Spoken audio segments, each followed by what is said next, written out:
Hello everybody, welcome back. I am in a dire need of a beard cut, but that is not the point. The point is, do you remember about 10 or 15 years ago when anime and those who viewed it was seen as a little bit peculiar? However, that is no longer the case. Well, I am still definitely weird, but my perceived weirdness aside, anime has become this mainstream medium where every single season we get dozens and dozens of new shows, most of them fairly average, but some are absolute gems and some are absolutely terrible.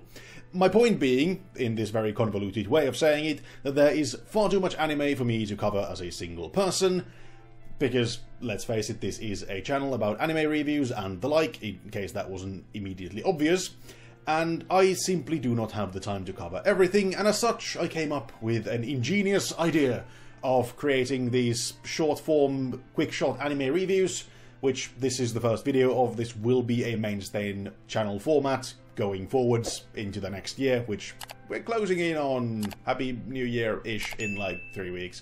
Anyway, to the anime. And kicking things off with Rent-a-Girlfriend, or more specifically Season 2 of Rent-a-Girlfriend. So, a while back I made a video talking about how Rent-a-Girlfriend was my favourite rom-com of all time. It had those real person-like characters with hopes, heartaches, dreams and fears.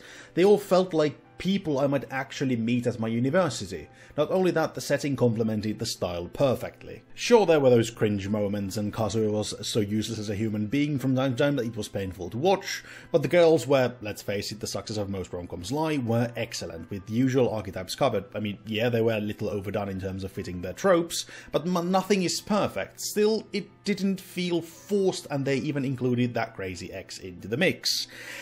It was a believable story in all the right places, and then Season 2 hit. All the elements from the first season were still there, don't get me wrong. The girls were still great, we got to see more of Ruka and Sumi and not just Chizuru, and even Mami made her psychotic entrance. The believability was stretching it a bit, or well, a lot from time to time, but it was still there, mostly. The problem being, it just didn't click into place as well as the first season did. It still had some amazing moments that honestly peaked more than the first season did, but that was not enough to save the entire thing. As a whole, it was just kind of meh. There was perhaps too much that pushed the suspense of disbelief to its limits, and it kind of lost that magical take on realistic, or, well, at least semi-realistic human interaction. And then there is the cringe. Come second season, Kazuya had turned from a horny teenager living an adult life into a terminally cringe person. 90% of the time he acts in a way no sane person ever would, and those 10% when he's back to being sweet and wholesome arguably make the cringe even worse.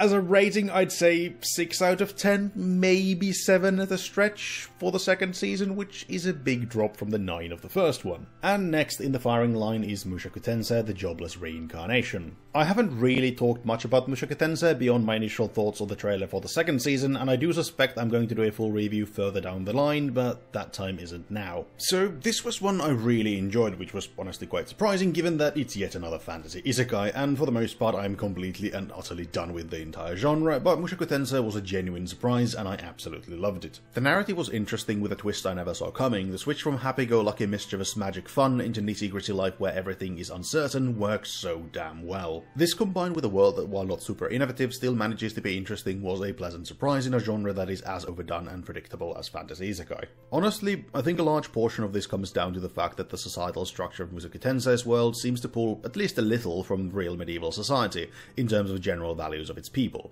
It isn't pleasant, but it offers the entire thing that level of believability that most fantasy isekai lack. Quickly touching on the elephant in the room, the main character Rudius. I initially absolutely detested him, and I'm sure most of you understand why, but I've since come to understand him and the show's depiction of him a little better. At his core, Rudius is a perfectly imperfect human being who, at his lowest point, gets a new chance in life. Even so, his trauma follows in making him feel like a real human, which, with the more realistic take on a fantasy world, yes, I know how dumb that sounds, works oddly well. But then there is the creepy side of him, which I still utterly hate, and I doubt that will ever change, but the anime knows people will loathe it, and that's the entire point. These scenes of Rudius being a detestable human being really focus on showing just how creepy he is.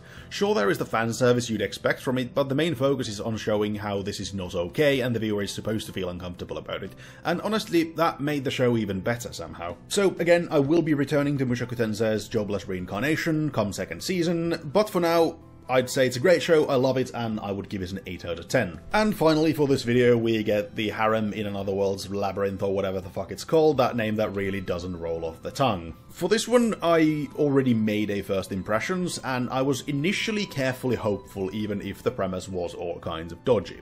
I mean, it is made by Studio Passion that made Interspecies reviewers, and this was yet another show leaning towards what is often regarded as the more cultured side of anime. And oh boy was I wrong! The show manages to somehow get that little bit worse every single episode, which, when considering that the start wasn't all that great to begin with, isn't a very good thing. Towards the end, everything just feels lazily done, and it's honestly impressive just how crap the anime becomes. The story was never good to begin with, and the entire premise of owning people for the purpose of carnal pleasure is kind of pushed into the background, making it feel like the creators realized that it wasn't gonna fly if they went balls to the walls with it. And on that note, the more you think on all of its aspects, the worse it gets. Take Roxanne for example. She was sold as property from a shop specializing in pleasure products. I'm really trying to dodge words that would get this video flagged by YouTube here. Yet she knows how to fight, and the only sensible reason for this is somebody taught her before she was captured.